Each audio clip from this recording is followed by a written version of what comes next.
My wife stepped through the front door on Friday night, her presence announcing itself before she even spoke. Her body language was a tapestry of unspoken words, signaling that tonight was the moment I had been anticipating. Her eyes locked onto mine, and she moved with a determined stride that I couldn't help but admire. She was ready to tackle the conversation head-on, intending to assert her control with every word. Or so I thought. "Hi, dear. We need to talk." She halted mid-step, her carefully rehearsed opening line preempted by my own. I carried on, the balance of the impending discussion subtly shifting in my favor. "Dear, you know I love you, but I've come to the conclusion that I'm no longer in love with you." Her mouth opened and then shut again, like a fish gasping for air. Her eyes widened in disbelief, and her mind seemed to stutter, grappling with the reality that I was using her own words, her carefully laid plans. The weight of my confession settled between us, heavy and undeniable. "Frankly, dear," he said, avoiding eye contact and fidgeting with the silver wedding band on his finger, "you know our marriage has been rocky for a while. Neither of us are truly happy anymore." He paused, taking a deep breath. "And to be honest, I have met someone else," he continued, his voice barely above a whisper. "They are my soulmate, and I am leaving you for them." Her face flushed with anger as she slammed her fists on the oak dining table, rattling the dishes. "You son of a bitch," she spat, her voice trembling with fury. "How dare you, after all these years, to sit there and tell me you met someone else and are leaving me for them?" Her eyes narrowed, and a steely determination took over. "I will crush you in a divorce.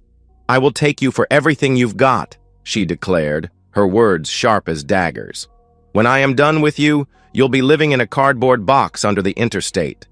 Her mind, once foggy with shock, now focused with a fierce clarity. She was on a roll, and there was no stopping her. I sat at the edge of the couch, my hands clenched together as her words sliced through the air with sharp precision. She stood in front of me, her eyes blazing with anger, questioning not only my worth as a man, but also taking jabs at the legitimacy of my parents' marriage at the time of my birth. Her voice rose and fell like a relentless tide, each insult crashing over me and leaving me feeling small. As she continued her tirade, my mind drifted back to the beginning, trying to piece together how we ended up in this mess. I met Jessie when I was in my late 20s, during my stint as a stock analyst at the investment firm where she worked. She was in publicity, and our paths first crossed in the bustling company cafeteria. I remembered the incident vividly, our accidental collision that sent her drink splattering across the floor. I apologized profusely, feeling the heat of embarrassment creeping up my neck, and quickly offered to replace her spilled beverage. That simple gesture sparked a conversation, which evolved into dates and eventually led to our wedding day. That was a decade ago. Now, Jessie had ascended to the role of Vice President of Marketing, a testament to her ambition and drive, while I remained a stock analyst, content in my position. No, I wasn't the director, nor did I aspire to be. I was simply one among many analysts in the firm. Over the years, I had received pay raises and recognition for doing a good job, but the corporate ladder held no allure for me. I suspected this was a significant wedge in our relationship. Jessie believed I should yearn for promotions, to be among the decision-makers, to play in the big leagues. But I didn't share that vision. I cherished my job for the satisfaction it brought and the freedom it afforded me. The shift to remote work after COVID suited me perfectly. The thought of working in my boxers while Jessie had to don her impeccable business attire every day underscored the stark differences in our professional lives. About a month ago, I started noticing subtle changes in her behavior. She became more distant, her laughter less frequent, and her phone never left her side. Concerned, I asked her if something was wrong, but she slipped into a politician's routine, her voice steady and unwavering as she denied any issues. Despite her reassurances, my unease lingered. so I decided to pay closer attention to the details. Following the advice often found in online forums, I discreetly placed voice-activated recorders in our home, cloned her phone to track messages and calls, and installed a key logger on her laptop to monitor her online activity. The truth unraveled faster than I anticipated. She was indeed cheating on me, and in a twist that could have been pulled from a soap opera script, it turned out to be with her boss. At first, I was shattered, like someone had taken a sledgehammer to my world. I truly believed our life was the epitome of happiness. Then I stumbled upon her hushed conversations, where she expressed how insignificant she felt I was. She described me as lacking ambition, having no drive to advance, no burning desire for wealth. Her words echoed in my mind as I sat on the worn leather couch, staring blankly at the muted television. I contemplated her feelings and slowly came to the uncomfortable realization that, in many ways, she was right. I had no burning ambition. Why should I chase the elusive dream of climbing the corporate ladder when it wouldn't bring me true happiness? I had always cherished my relationship and family far more than the pursuit of money or status.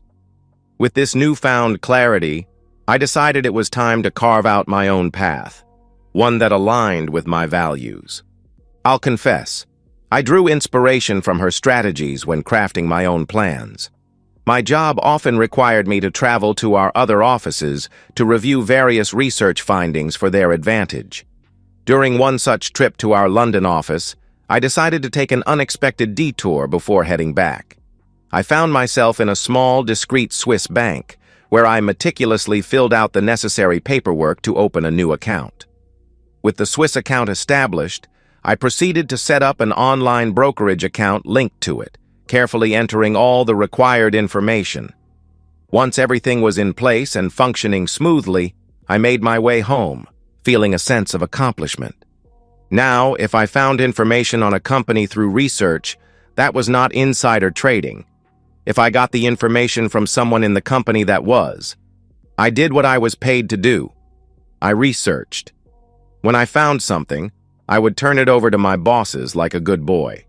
But I also made sure I got a piece of the pie.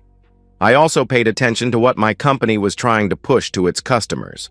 When I found one that was basically hidden crap, I shorted it. The company, of course, lost money. I didn't. The fact my account was overseas and a numbered account kept the company from finding out. The fact I never shared the fact the company was making a mistake might have been wrong of me, but they hated it when their opinions were proven wrong. Especially my wife's boss, so never told them. Each time they made their picks, I researched. If it was crap, I undermined them. I was out to make money and to end up causing some of the players, i.e. my wife's boss, to fall. I had already built a rather nice nest egg up, and all I was doing was waiting on her to finally give me her speech. Why did I wait? Well, I wanted her to file. Call it petty or childish, but I wanted her to pay for the divorce and admit we had failed, that she had failed. When she finally showed up, well, I was out to anger her off. I think I succeeded. "So what do you have to say for yourself now, you jerk?" she asked. "Hasta la vista? Or I know, don't go away mad, but go away? I mean, isn't this what you want? You want to trade up and I am just a loser who has no ambition? You are right. I have no desire to climb that corporate ladder. I have no desire to be part of the movers and shakers in the company. I don't care if my car is a Porsche or a Ferrari. I am happy being who I am. So, when are you filing?" "Filing?" she questioned. "Yes, filing. For divorce. Damn, I thought you were supposed to be smart. Guess I was wrong. Let me try this another way. You cheat, I cheat. No marriage. Divorce." Damn, she got mad at that. She started hitting me, totally forgetting the security system that was recording her beating her spouse. I causally hit the panic button so as to not let her notice. Now let me see. Less than a minute for the alarm company to notify the police.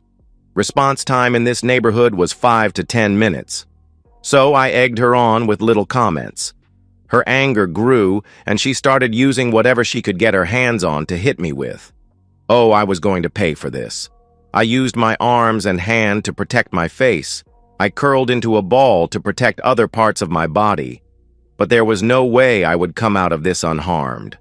I had already felt some severe pain in my ribs. My nose and mouth were already bloody. The sharp sting of her high heels striking against my skin reverberated through the room as I lay helpless on the floor.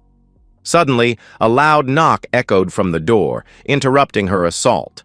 She strutted over, her heels clicking against the hardwood, and without a second thought, flung the door open, oblivious to the fact that I was fully visible to whoever stood outside. 2 police officers peered in, their eyes widening as they took in the scene. In an instant, they unleashed their weapons, aiming directly at her. Still, she refused to listen, a defiant streak that always got her into trouble. "Drop the bloody shoe," they commanded, their voices firm and unyielding. But her grip on the crimson-stained heel remained stubbornly tight. A surge of electricity crackled through the air as they tased her body convulsing before crumpling to the ground. As they secured the handcuffs around her wrists, my vision blurred and darkness engulfed me as I slipped into unconsciousness. The ambulance's sirens wailed as I was whisked to the hospital, my body aching with every bump in the road. In the bright, sterile emergency room, doctors diligently tended to my bruises and cuts. Meanwhile, she faced the consequences of her actions. The police had charged her with assault and battery. The security footage was clear. My hands never struck her. With evidence on my side, I filed for divorce. Despite her attempts to contest it, the odds were against her. It's difficult to mount a legal battle from behind bars. The gavel fell, and she was found guilty, stripped of everything as the divorce was finalized. As I lay awake at night, I couldn't shake the nagging question: had we ever truly communicated enough? And so, we've reached the end of today's story. Was it what you expected, or did it take a twist you didn't see coming? I'm curious to hear your thoughts. Share them in the comments below, and let's get a conversation going. If this story kept you hooked, make sure to hit that like button. And if you're new here or just haven't subscribed yet, now's the perfect time to join our community. I bring you fresh, captivating stories every day, so click that subscribe button and turn on notifications so you never miss out. Thanks for watching, and I'll see you in the next one.